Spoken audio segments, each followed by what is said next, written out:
नमस्कार. महाराष्ट्र आणि संस्कृती या यूट्यूब चॅनलमध्ये आपले स्वागत आहे. तुम्हाला तर माहीतच आहे, सध्या चैत्र नवरात्र सुरू आहे. चैत्र नवरात्रामध्ये देवीच्या वेगवेगळ्या रूपांची पूजा केली जाते. प्रत्येक देवी देवतांचे अवतार धारण करण्यामागे काहीतरी ठोस कारण असते.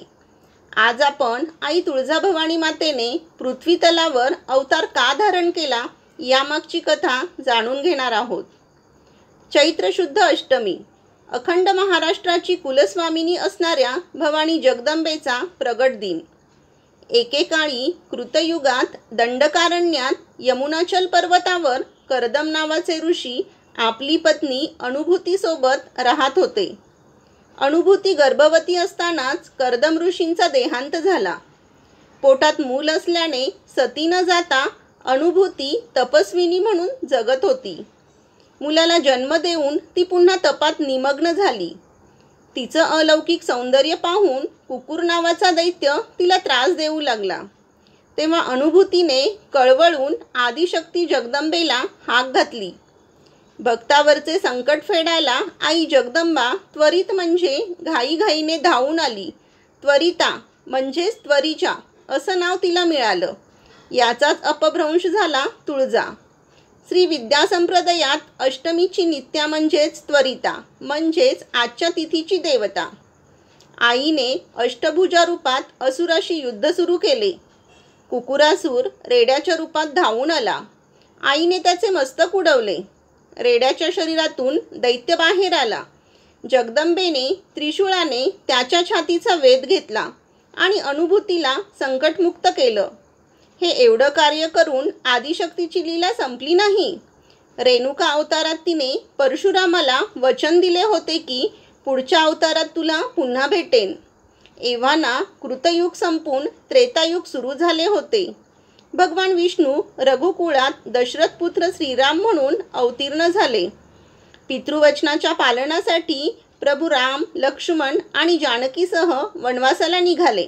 पंचवटी मुक्कामी असताना रावणाने सीताहरण केले. प्रभू राम सीताविरहात व्याकुळ होऊन दंडकारण्यात फिरू लागले. हे पाहून भगवान शंकर देखील व्याकुळ झाले.